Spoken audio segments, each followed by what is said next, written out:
Hello guys, എന്തൊക്കെ പാട്, സുഖമല്ലേ? അപ്പോൾ ഇന്ന് വിഷു ഒക്കെയാണല്ലേ, അപ്പോൾ ഹാപ്പി വിഷു. കുറച്ച് ലേറ്റ് ആയിട്ടില്ലേ ഞാൻ വിഷുവിൻ്റെ വിഷൊക്കെ പറയാൻ വേണ്ടിയിട്ട്. അപ്പോൾ നമ്മൾ ഇന്നത്തെ വീഡിയോ എന്താണെന്ന് വെച്ചിട്ടുണ്ടെങ്കിൽ ഗാർഡനിങ്ങിൻ്റെ പാർട്ട് 2 ആട്ടോ. ഞാൻ ഇന്നലെ അപ്ലോഡ് ചെയ്യുന്നതാണ് ഞാൻ പറഞ്ഞിട്ടുണ്ടായിരുന്നത്. പക്ഷേ ഇന്നലെ എനിക്കൊരു ഫംഗ്ഷൻ ഉണ്ടായതുകൊണ്ട് തന്നെ ഷൂട്ട് ചെയ്യാനും അതേപോലെ അപ്ലോഡ് ചെയ്യാനൊന്നും പറ്റിയിട്ടുണ്ടായിരുന്നില്ല. അതുകൊണ്ട് തന്നെ ഇന്നാണ് നമ്മൾ പാർട്ട് 2 അപ്ലോഡ് ചെയ്യാൻ പോണത്. അപ്പോൾ ഇന്ന് ചെയ്യാൻ പോണത് ക്ലീനിങ് ഒക്കെ ഉണ്ടോ. കാരണം എന്താ വെച്ചിട്ടുണ്ടെങ്കിൽ നമ്മൾ പൂവൊക്കെ വെച്ചുകൊണ്ട് തന്നെ അതിൻ്റെ ഇടയിൽ കുറേ ചരലും വലിയ വലിയ കല്ലും ഒക്കെ ആയതുകൊണ്ട് തന്നെ ഒരു വൃത്തികേടായി കാട്ടൊക്കെ എടുക്കുന്നുണ്ടായിരുന്നത്.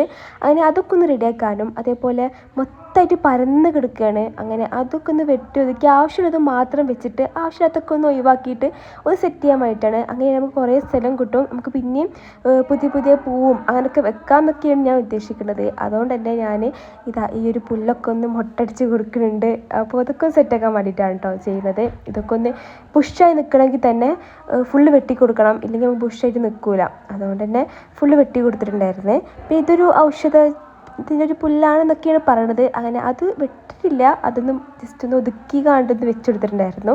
അങ്ങനെ അതും നമ്മളൊന്ന് സെറ്റാക്കി കൊടുത്തിട്ടുണ്ട്. പിന്നെ ഇത് പറഞ്ഞിട്ടുണ്ടെങ്കിൽ ഒരു ബുഷ് പോലെ നിൽക്കുന്നതാണ്, അതുകൊണ്ട് തന്നെ അതും ഒന്ന് റെഡിയാക്കി കൊടുത്തിട്ടുണ്ടായിരുന്നു. ഇതുമ്മ പറഞ്ഞ് ഫുള്ള് വെട്ടണ്ട, അതവിടെ നിന്നോട്ടെന്ന് പറഞ്ഞിട്ടുണ്ടായിരുന്നു. അതുകൊണ്ട് ഞങ്ങൾ ഫുള്ള് വെട്ടിയിട്ടില്ല, നീണ്ടു നിൽക്കുന്ന ഭാഗങ്ങളൊക്കെ ഒന്ന് വെട്ടിയിട്ട് ഇതൊന്ന് ചെറുതായി കൊടുത്തിട്ടുണ്ട്. ഇത് വലുതാവുമ്പോൾ തന്നെ നമുക്ക് ബുഷായിട്ട് വരും, അപ്പോൾ നല്ല ഭംഗിയൊക്കെ കേട്ടോ കാണാൻ. ഇതിനടുത്തുള്ള ഈ പുല്ല് എന്താണെന്ന് വെച്ചിട്ടുണ്ടെങ്കിൽ ചങ്ങണപ്പുല്ല് എന്നാണ് ഇവിടെ പറയല്. ഇത് നമ്മൾ ജലദോഷമൊക്കെ ഉണ്ടാകുമ്പോൾ നമ്മൾ ആവി പിടിക്കുമല്ലോ, അങ്ങനെ ആ വെള്ളത്തിലെടുത്തിട്ട് ആവി പിടിച്ചിട്ടുണ്ടെങ്കിൽ പെട്ടെന്ന് മാറലുണ്ട്. അതുകൊണ്ട് തന്നെ അതും ഫുള്ള് വെട്ടാതെ അവിടെ വെച്ചിട്ടുണ്ടായിരുന്നു, നീണ്ടു പോയിട്ടുണ്ടായിരുന്നു. അതുകൊണ്ട് തന്നെ അതും ചെറുതായി കൊടുത്തിട്ടുണ്ട്. പിന്നെ ഇത് ഇലച്ചെടി കേട്ടോ, അപ്പോൾ ഇതെനിക്ക് കാണാൻ നല്ല ഭംഗിയല്ലേ, അതുകൊണ്ട് തന്നെ അതൊന്നും വെട്ടി കൊടുത്തിട്ടുണ്ടായിരുന്നില്ല. അതിൻ്റെ ഉണങ്ങിയത് മാത്രം ഒന്ന് മാറ്റി കൊടുത്തിട്ടുണ്ടായിരുന്നു. ഇതൊക്കെയാണ് നമ്മൾ ഇവിടെ ഉള്ള പണികൾ. ഇവിടെ വല്ലാത്തൊന്നും ഈ ഒരു ഭാഗത്ത് വല്ലാതെ ചെയ്യാണ്ടായിരുന്നില്ല. അപ്പോൾ ഇതൊരു ചേമ്പ് പോലത്തെ ഒരു ചെടിയാണ്, അങ്ങനെ അതൊക്കെ ഒന്ന് പറിച്ച് ഒഴിവാക്കിയിട്ടുണ്ട്. ഇതിൻ്റെ കുറേ ഒന്നുണ്ട് ഇവിടെ ചട്ടിയിലായിട്ടും അങ്ങനെയൊക്കെ. അതുകൊണ്ട് തന്നെ ഇത് പറിച്ച് നമ്മൾ മൊത്തമായിട്ട് ഒഴിവാക്കി കഴിഞ്ഞിട്ടുണ്ടായിരുന്നു.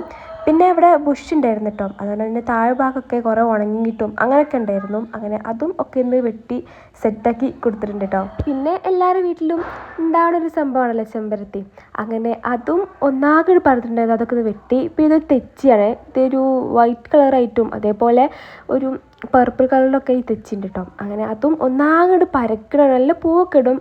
അപ്പോൾ നമ്മൾ അതൊക്കെ ഒന്ന് ചെറുതായിട്ടൊക്കെ വെട്ടിയിട്ട് എല്ലാം പാടെ ഒന്ന് കൂട്ടിക്കെട്ടി വെക്കുന്നുണ്ടായിരുന്നു. അങ്ങനെ ഇത് റെഡാണ് തോന്നുന്നു, റെഡ് ഉണ്ട്, വൈറ്റ് അതേപോലെ പർപ്പിൾ, 3 കളേഴ്സിലാട്ടോ ഇവിടെ ഉള്ളത്. അങ്ങനെ അതും ഒക്കെ ഒന്ന് ക്ലീൻ ചെയ്ത് വെച്ചിട്ടുണ്ടായിരുന്നു. പിന്നെ ഇതും ഒരു ബുഷായിട്ട് നിൽക്കുന്ന സംഭവമാണ്. അതൊക്കെ നമ്മൾ കുറേ കാലമായിട്ട് നല്ലമ്പോഴൊക്കെ ഒന്ന് നോക്കിയിട്ട് അതുകൊണ്ട് തന്നെ അതൊക്കെ നീണ്ടു വന്നിട്ടുണ്ടായിരുന്നു. അതൊക്കെ ഒന്ന് ബുഷാക്കാൻ വേണ്ടിയിട്ടൊന്ന് വെട്ടി കൊടുത്തിട്ടുണ്ടായിരുന്നേ.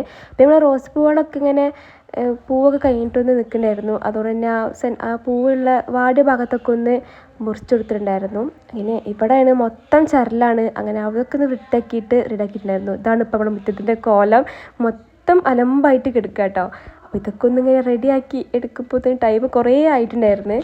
പിന്നെ നമ്മളെ വീട്ടിലെ ചെടികൾ കോഴിക്കൾ തന്നെ കുറേ വെട്ടി വൃത്തിയാക്കി തരുന്നതുകൊണ്ട് തന്നെ നമുക്ക് വല്ലാത്ത പണിയൊന്നുമില്ല വൃത്തിയാക്കാൻ. അങ്ങനെ ഈ ഒരു ചെടി എനിക്ക് ഭയങ്കര ഇഷ്ടമാണ്. ഇതിങ്ങനെ പുഷ് പോയി നിൽക്കുമ്പോഴാട്ടോ ഭംഗി. ഇതിങ്ങനെ നീട് പോയിട്ടുണ്ടായിരുന്നു, അതൊക്കെ റെഡിയാക്കിയിട്ടുണ്ടായിരുന്നു. പിന്നെ നമ്മളെ കോഴിക്കളെ വെട്ടി വൃത്തിയാക്കണ വേറൊരു ഐറ്റമാണ് കേട്ടോ ഈ ഒരു സംഭവം. ഇതാണ് മെയിനായിട്ട് ഇവർ വെട്ടൽ. അതുകൊണ്ട് തന്നെ കുറേയൊക്കെ റെഡി ആയിട്ട് വന്നിട്ടുണ്ടായിരുന്നു. പിന്നെ നമ്മളെ വക ഒന്നും കൂടി ഒന്ന് വെട്ടി കൊടുത്തിട്ടുണ്ട് കേട്ടോ. പിന്നെ ഇവിടെയൊക്കെ ഒന്ന് സെറ്റാക്കി ഇട്ടിട്ട് ലാസ്റ്റത്തെ നമ്മളെ മുറ്റത്തിൻ്റെ ഫൈനൽ ലുക്ക് ഇതാണ്. ഈ ഭാഗം മൊത്തം ക്ലീൻ ചെയ്യാനുള്ളതാണ് കേട്ടോ. മറ്റിടത്തൊക്കെ നമ്മളൊന്ന് ഒക്കെ റെഡിയാക്കി എടുത്തിട്ടുണ്ട്. അങ്ങനെ ക്ലീനിങ് പരിപാടി കഴിഞ്ഞിട്ട് ഇവിടെ കോവക്ക ഉണ്ടായിട്ടുണ്ടായിരുന്നു കേട്ടോ. അപ്പോൾ അത്യാവശ്യത്തിന് ഇത് മൂത്ത് വന്നിട്ടുണ്ട്. അപ്പോൾ നമ്മളിത് മെഴുക്ക് വരട്ടി ഉണ്ടാക്കാൻ വേണ്ടിയിട്ടാണ് പറിച്ചെടുക്കുന്നത്. അപ്പോൾ നമുക്ക് ആവശ്യത്തിനുള്ള കിട്ടിയിട്ടുണ്ട് കേട്ടോ ഉച്ചയ്ക്കുള്ളത്. അങ്ങനെ ഞാനാണ് മെഴുക്ക് വരട്ടി ഉണ്ടാക്കുന്നത്, എനിക്ക് ഭയങ്കര ഇഷ്ടമാണിത്. അപ്പോൾ അതുകൊണ്ടാണ് ഞാൻ തന്നെ ഉണ്ടാക്കലാണ് സാധാരണ. അങ്ങനെ അതൊക്കെ ഉണ്ടാക്കിയിട്ട് നമ്മൾ അടിപൊളിയായിട്ട് ഫുഡൊക്കെ കഴിച്ചിട്ടുണ്ടായിരുന്നു. അപ്പോൾ ഇത്രയൊക്കെ തന്നെയുണ്ട് നമ്മളെ വീഡിയോ ഇഷ്ടമായിട്ടുണ്ടെങ്കിൽ എല്ലാവരും ലൈക്കും കമൻറ്റും സബ്സ്ക്രൈബൊക്കെ ചെയ്യാനൊന്നും മറക്കണ്ട. അപ്പോൾ അത്രയേ ഉള്ളൂ നമ്മുടെ വീഡിയോ. ടാറ്റാ.